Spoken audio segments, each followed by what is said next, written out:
बिस्मिल्लाहिर्रहमानिर्रहीम। अस्सलामु अलैकुम स्टूडेंट्स। आप फर्स्ट ईयर मैथमेटिक्स का लेक्चर नंबर 6 देख रहे हैं। आज के लेक्चर से हम चैप्टर नंबर 5 स्टार्ट कर रहे हैं। चैप्टर का नाम है पार्शियल फ्रैक्शंस।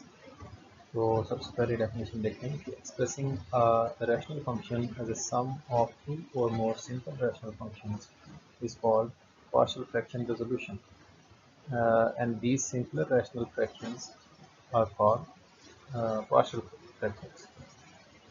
क्या मतलब कि जैसे अभी तक आप यूँ करते आए थे कि फॉर एग्जांपल ये दो फ्रैक्शंस आपको गिवन है, ये सिंपल सी फ्रैक्शंस हैं, सिंगल डिनोमिनेटर है इनका। इनका हम एलसीएम लेते थे तो इस तरह से एलसीएम आता था, ये यहाँ ऊपर मल्टीप्लाई होगा, एक्स प्लस 3 यहाँ मल्टीप्लाई होगा 3 के साथ, और ये प्लस माइनस करने के बाद हमारा ये आंसर आ जाएगा 14 प्लस 9 इज 25। तो इस तरह से अब हम क्या करेंगे कि ये जो कॉम्प्लिकेटेड फ्रैक्शन है बड़ी वाली, इसको रिवर्स प्रोसेस करेंगे, यानी इसको इस तरह से स्प्लिट करेंगे सिंपल फ्रैक्शंस की फॉर्म में। इस प्रोसेस को कहते हैं कि resolving this fraction into partial fractions. ये दोनों जो हैं ये इस बड़ी फ्रैक्शन की पार्शियल फ्रैक्शंस कहलाते हैं। इसी तरह से जैसे कि ये एग्जांपल है कि हम इनका एलसीएम लेते थे तो इस तरह से आंसर आ जाता था x minus one into x plus one. आप जानते हैं कि एक्स स्क्वायर माइनस वन होता है। अब हम इसका रिवर्स प्रोसेस करेंगे कि ये हमें गिवन होगा और हम इनको स्प्लिट करेंगे छोटी फ्रैक्शन में, पार्शियल फ्रैक्शन इस तरह से बनाएंगे। तो कुछ बुनियादी डेफिनेशंस हैं कि an equation which holds for some particular values of a variable या variables involve is called conditional equation. क्या मतलब कि ऐसी इक्वेशन जो कि वेरिएबल या वेरिएबल्स एक से ज़्यादा भी हो सकते हैं कि चंद मखसूस वैल्यूज़ के लिए होल्ड करे, यानी वेरिएबल की चंद मखसूस वैल्यूज ही उसको सेटिस्फाई करें, तो ऐसी इक्वेशन को कंडीशनल इक्वेशन या आम इक्वेशन कहते हैं। जैसे कि एक्स प्लस 3 है, ये सिर्फ एक्स इज इक्वल टू -3/2 के लिए लेफ्ट हैंड साइड और राइट हैंड साइड इक्वल आएगी, यानी लेफ्ट हैंड साइड 0 के इक्वल तभी आएगी जब एक्स की जगह -3/2 करते हैं। उसके अलावा एक्स की किसी वैल्यू के लिए ये होल्ड नहीं करेगी कोई। इसी तरह ये इक्वेशन है, ये एक्स इज इक्वल टू 3 और -2, इन दो वैल्यूज़ के लिए ये होल्ड करेगी, बाकी के लिए होल्ड नहीं करेगी। इनको कंडीशनल इक्वेशन कहते हैं। और an equation which holds for all the values of the variable या variables involve is called an identity. Identity किसको कहते हैं? ऐसी इक्वेशन जो वेरिएबल की तमाम वैल्यूज़ के लिए ट्रू हो। जैसे ये इक्वेशन एक लिखी हुई है, ये जनरली इसके इक्वल होता है। अब एक्स की जगह आप कुछ भी पुट कर दें लेफ्ट और राइट साइड इक्वल ही आएगा, इसलिए इसको आइडेंटिटी कहते हैं। जिस तरह ये है, आप जानते हैं इसका फार्मूला है, अब एक्स और वाई की कुछ भी वैल्यू रखेंगे दोनों साइड पे तो ये लेफ्ट और राइट साइड इक्वल आएंगे, यानी इक्वेशन होल्ड करेगी। ऐसी इक्वेशंस को आइडेंटिटीज कहते हैं। ये आपने पढ़ा था sine square theta plus cos square theta is equal to 1, तो थीटा की जो मर्जी वैल्यू पुट कर लें रियल नंबर में से वो होल्ड करेगी। तो आइडेंटिटी और कंडीशनल इक्वेशन में आपको फ़र्क पता होना चाहिए। उसके बाद रैशनल फंक्शन क्या होता है? रैशनल फंक्शन एक्चुअली वो होता है कि दो पोलिनोमियल्स का कोशेंट होता है। तो अ रैशनल फंक्शन यानी quotient of two polynomials is called proper rational function if degree of numerator यानी पी ऑफ एक्स ऊपर वाला function is less than degree of denominator Q of x, यानी denominator वाला function. तो यानी ऊपर वाले फंक्शन की डिग्री जो है नीचे वाले फंक्शन से अगर लेस हो तो हम कहते हैं कि ये जो फ्रैक्शन है ये प्रॉपर फ्रैक्शन है। तो इसी तरह से अगर रैशनल फंक्शन ऐसा हो कि जिसमें सॉरी यहाँ थोड़ी सी डेफिनेशन मिस हो गई कि ग्रेटर देन और इक्वल टू, यहाँ पे ग्रेटर देन और इक्वल टू आएगा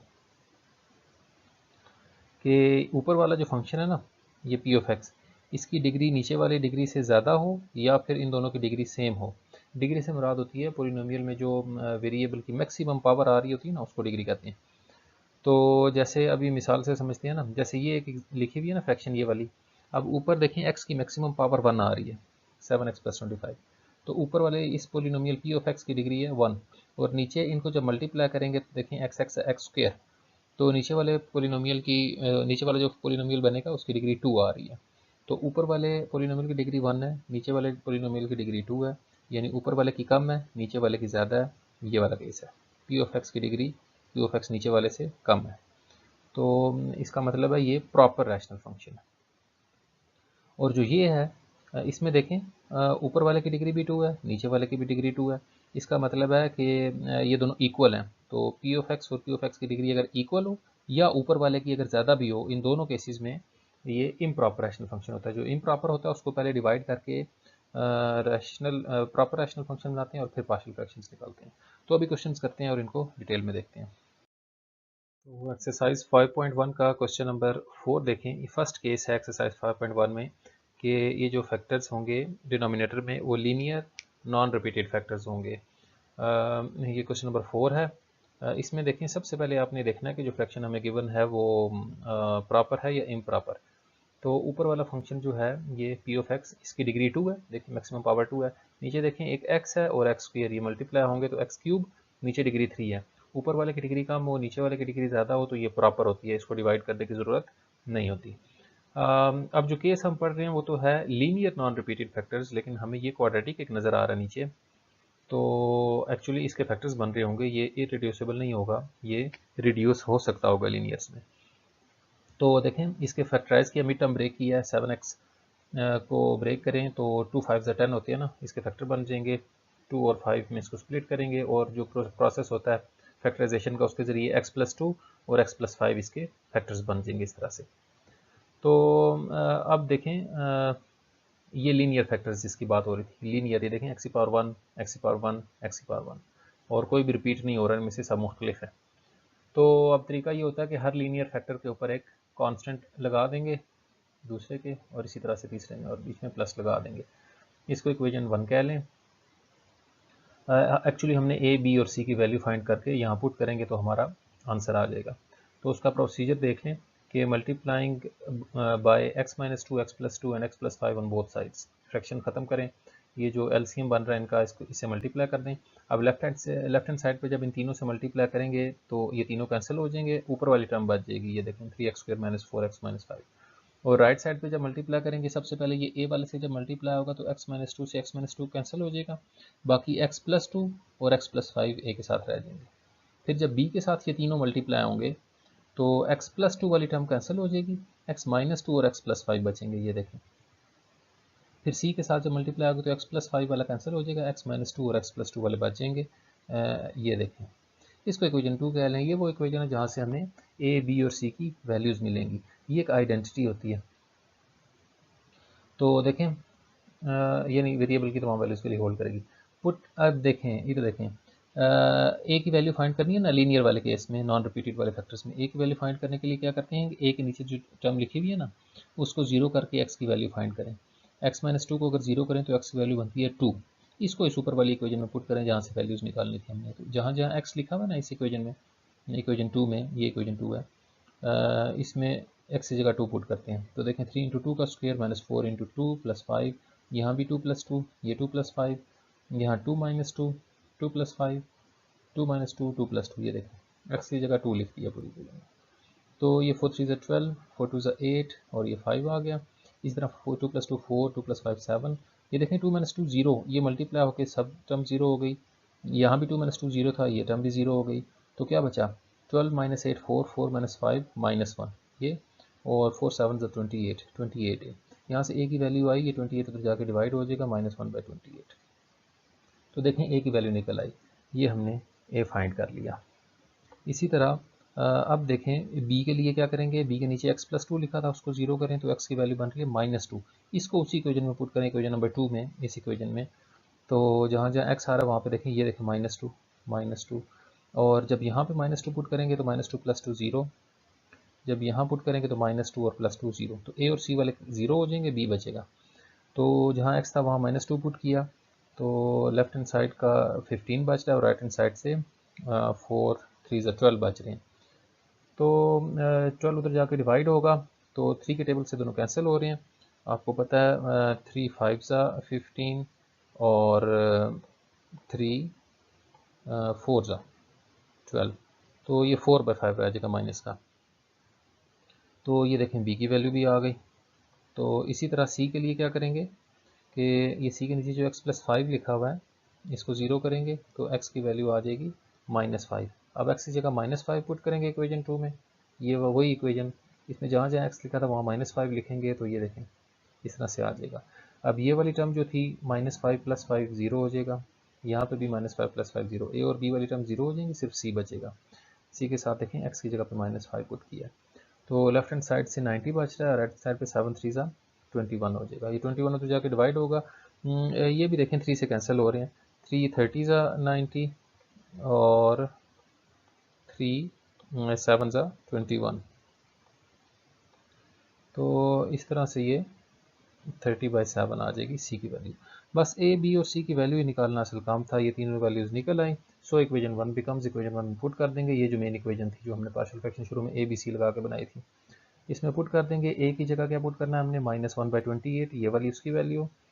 बी की जगह पे -5/4 पुट किया, ये देखें, और सी की जगह पे 30/7 पुट करेंगे, ये देखें। तो इनको यूँ लिख लें कि 1 ऊपर ही रहने दें, 28 को 7x-2 से मल्टीप्लाई कर दें, सिंप्लीफाई कर लें, 4 नीचे आ जाएगा x+2 के साथ इसी तरह, और माइनस प्लस माइनस हो जाएगा, और 7x+5 के साथ आ जाएगा। ये देखें पार्शियल फ्रैक्शंस हमने फाइंड कर ली। अब इसको अगर आप चेक करना चाहें तो उसका तरीका ये होता है कि इन तीनों का एलसीएम लें तो आपका आंसर यही आएगा, वापस वही आंसर। लेफ्ट हैंड साइड पे आप ये वाला फंक्शन लिख लें, इक्वेशन 1 में ये लिखा हुआ था ना फैक्टराइज फॉर्म में, क्योंकि पार्शियल फ्रैक्शन निकालनी थी, या ये क्वेश्चन वाली शेप लिख लें, आपकी मर्जी, क्योंकि ये दोनों इक्वल हैं। तो यूँ थी पार्शियल फ्रैक्शन इस क्वेश्चन की। अब आपने इसको देख के एग्जांपल 1 कर लेनी है, बिल्कुल सिंपल सी है, पेज नंबर 180 पे। नेक्स्ट देखें, ये क्वेश्चन नंबर 7 है एक्सरसाइज 5.1 का, वही केस है, लीनियर नॉन रिपीटेड फैक्टर्स। अब इस पे गौर करें तो ऊपर वाला जो फंक्शन है उसकी डिग्री 3 है, और नीचे वाला जो फंक्शन है उसकी डिग्री 2 है। तो सबसे पहली बात कि ये इम्प्रॉपर है, यानी इस फॉर्म में इसकी पार्शियल फ्रैक्शंस नहीं निकलेंगी। सबसे पहले इसको डिवाइड करना पड़ेगा, तो लॉन्ग डिवीजन आम जो होती है 2x² - x - 1 से डिवाइड कर दिया 6x³ + 5x² - 7 को। तो 2x² को 3x से मल्टीप्लाई किया तो 6x³ आ गया, -x को 3x से करेंगे -3x², -1 को 3x से करेंगे तो -3x। ऊपर कांस्टेंट टर्म थी तो इसलिए x को साइड पे लिख लिया। फिर इनको सब्ट्रैक्ट करना होता था, आपको पता है इनमें साइन चेंज हो जाएगा, इसका साइन जब चेंज होगा ये माइनस तो ये कैंसिल हो जाएगा, ये साइन पॉजिटिव हो जाएगा, तो 5 और 3 मिलके ये देखें 8 बन गया, और इसका साइन चेंज होगा तो ये +3x हो जाएगा, ये लिख दिया +3x, और -7 ये वाला यहाँ लिख लिया तरतीब से। तो उसके बाद देखें अभी भी 8x² है, तो 8x² ये भी x² है, मज़ीद डिवीजन हो सकती है। 2x² को 4 से मल्टीप्लाई करें तो 8x² आ जाएगा, तो इसी तरह -x को 4 से करेंगे तो -4x, -1 को 4 से करेंगे -4। अब फिर इनको सब्ट्रैक्ट करते हैं तो साइन चेंज, ये पॉजिटिव हो जाएगा और ये भी पॉजिटिव हो जाएगा, तो क्या बना कि 8 और -8 तो कैंसिल हो जाएंगे ये ऐसे, और प्लस का 3 और प्लस का 4 7x, माइनस का 7 और प्लस का 4 -3, तो यूँ बन जाएगा ये। अब इसको वापस लिखने का तरीका क्या है कि इसको ऐसे आपने ना सर्कुलर ऑर्डर में लिखना है, यूँ याद रख लें इसको, ऐसे सबसे पहले ये लिखेंगे 3x + 4, ये देखें 3x + 4 लिख दिया, फिर ये लिखेंगे 7x - 3 over 2x² - x - 1, 7x - 3 over 2x² - x - 1। तो ये हमने क्या किया, जो इम्प्रॉपर फ्रैक्शन थी उसको एक पोलिनोमियल प्लस प्रॉपर फ्रैक्शन बना दिया। ये थोड़ा सा एक्स्ट्रा काम करना पड़ता है उन क्वेश्चंस में जिनमें इम्प्रॉपर फ्रैक्शन दी हो, तो इस चीज़ का ख्याल रखना है, बस यही कुछ थोड़ी सी वेराइटी है, बाकी क्वेश्चंस तकरीबन सेम है। अब नेक्स्ट प्रोसीजर देखें कि अब ये जो फ्रैक्शन तो ये है ना बीच में से प्रॉपर फ्रैक्शन, हम पार्शियल फ्रैक्शन एक्चुअली इसकी निकालेंगे और इस इक्वेशन में पुट कर देंगे। तो 7x - 3 ओवर 2x² - x - 1, आप देखें प्रॉपर है, ऊपर डिग्री 1 है नीचे 2 है। तो इस फॉर्म में तो हमें फ्रैक्शंस नहीं बनाने आती ना, हमने तो लीनियर फैक्टर्स अभी पढ़े हैं, तो इसके फैक्टर बनाते हैं। देखें 2x² - 1 -2 और +1 इसके फैक्टर बन जाएंगे, और मिड टर्म ब्रेक की हमने और इसको फैक्टराइज किया, तो ये देखें इन दोनों में से 2x कॉमन था, x - 1, इनमें से 1 कॉमन लिया तो x - 1, तो x - 1 और 2x + 1 ये इसके फैक्टर बन रहे हैं। तो दो लीनियर फैक्टर आ गए, एक के ऊपर a लिखें, दूसरे के ऊपर b, और ये इक्वेशन 1। अब क्वेश्चन पिछले क्वेश्चन वाला काम शुरू हो गया, multiplying both sides by LCM, जो x - 1 2x + 1 है उससे मल्टीप्लाई करेंगे, लेफ्ट हैंड साइड से जब मल्टीप्लाई करेंगे तो ये नीचे वाले दोनों कैंसिल हो गए, सिर्फ x 7x - 3 बच गया।